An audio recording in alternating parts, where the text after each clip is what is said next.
Okay, so as they're repositioning around there in their Vic formation, the question about the Spartan, boys and girls, if you know the answer of where the Spartan is based, I'd like you to go find Dylan. And Dylan is hanging out at the Mosquito aircraft, so go off and hunt for him. So almost trying to catch up to the King.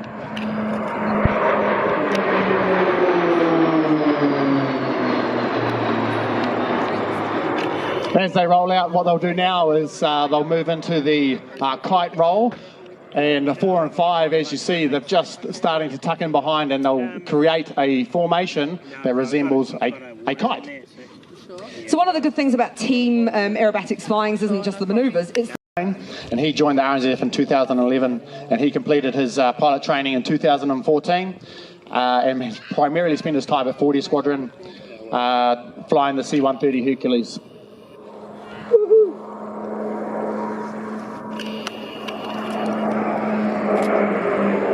Now they just commenced their rolling manoeuvre here. Double 5 working really hard, keeping that nice streamlined shape in that kite formation. Oh, 4 and 5 are really tucked in there, aren't they? They are looking really, really good. Imagine what that looks like from the flight deck, ladies and gents. As they roll away from us, they will transition to formation affectionately known as Lunar. And as they start, and lead will call the brake, and he will initiate the detonator call, and the formation will split. Are you going to do the voice switch, or am I? Oh, you can do the voice. You did it so well yesterday. The detonator. Here we go.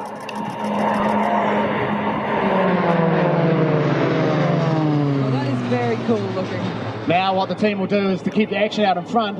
They've split into 2 formations, so we have the come round, they'll come head on. The closing speed here is about 800 kilometres per hour. Keep an eye on their smoke tracks.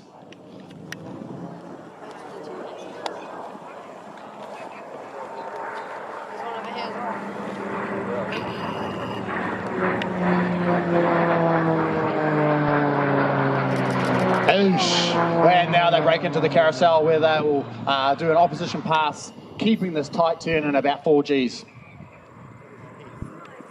So one of the really great things about a formation display team as well is that you can split off into separate elements and showcase different things. So we've got 2 different elements, the synchro pair and then the other 3, and they're known as? They're known as Pelican. Pelican, excellent. We'll see those guys in a bit. And in the 4G turn, this I've been in the back of one of these aircraft during these types of manoeuvres. It's really important that we secure rear and maintain our security and straps on. So yesterday I was asking AJ about the G that you pull when you're flying these aircraft. Can you tell us a little bit about really where you need it? So we wear a G suit to keep pushing that blood back to our head. And here's the Pelican formation in the mirror. Falcon 1 is flipped upside down, creating the mirror against Falcon 2. Falcon 3 is rolling around their smoke trails.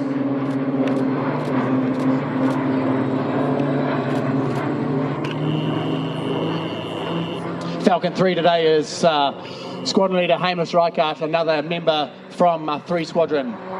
And out in front is Squadron Leader, or Falcon 5, Squadron Leader Paul Stockley.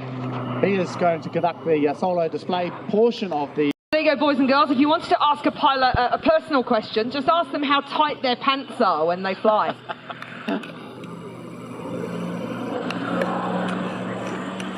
So the manoeuvres that Squad Leader Stockley is doing is the half Pelican formation.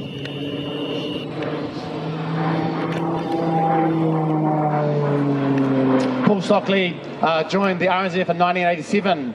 And on completion of training, flew the UH-1H Iroquois and has done several tours of 3 Squadron, flying the Iroquois on tasks such as battlefield support, search and rescue, cyclone relief, firefighting and assistance to other government agencies. So Witz, you're mentioning the other jobs that these guys do. This isn't their full-time job, is it, display flying? No, display flying is not their full-time job. Our primary role at CFS and 14 Squadron is to train the new pilots into the RNZAF, and also CFS's role is... Absolutely.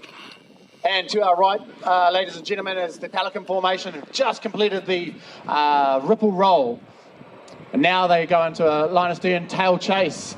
And real factor here is how the team maintain their spacing so that it keeps it even across all of the manoeuvres that they do. So I'm going to bring AJ in again to tell us a bit about tail chasing. What's the purpose of that? We're basically trying to teach the students how to maintain their energy in a dynamic situation. You can akin this to something like dogfighting perhaps in the future if they were based on a fighter squadron. Really starting to bring in that military factor with our flying training. And if you're good at this sort of stuff, perhaps if you're lucky enough, you might end up on the Mighty 3 Squadron.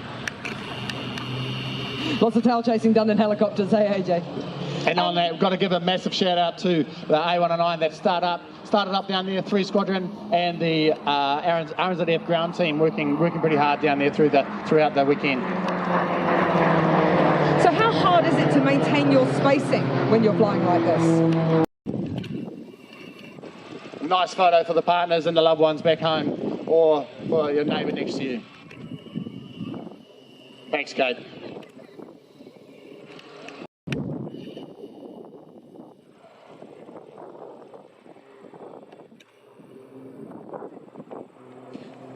So boys and girls, if you like what you're looking at out there, this is the Air Force's training aircraft. I kid you not. You turn up to day one of pilot training and they say, yep, this is the sports car that you're going to be flying. It's a pretty astounding piece of kit, and we have been so pleased to take control of that and start our wings courses since 2016. Formation Pelican out in front now, conducting the echelon pass.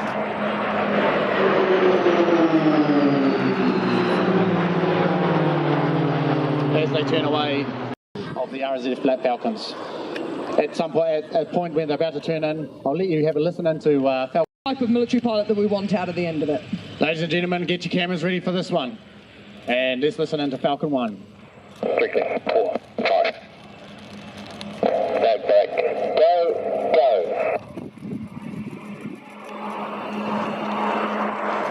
Ladies and gentlemen, the RNZAF Black Falcons, on behalf of Squadron Leader Stuart Anderson, the Royal New Zealand Air Force, we hope you've enjoyed your display.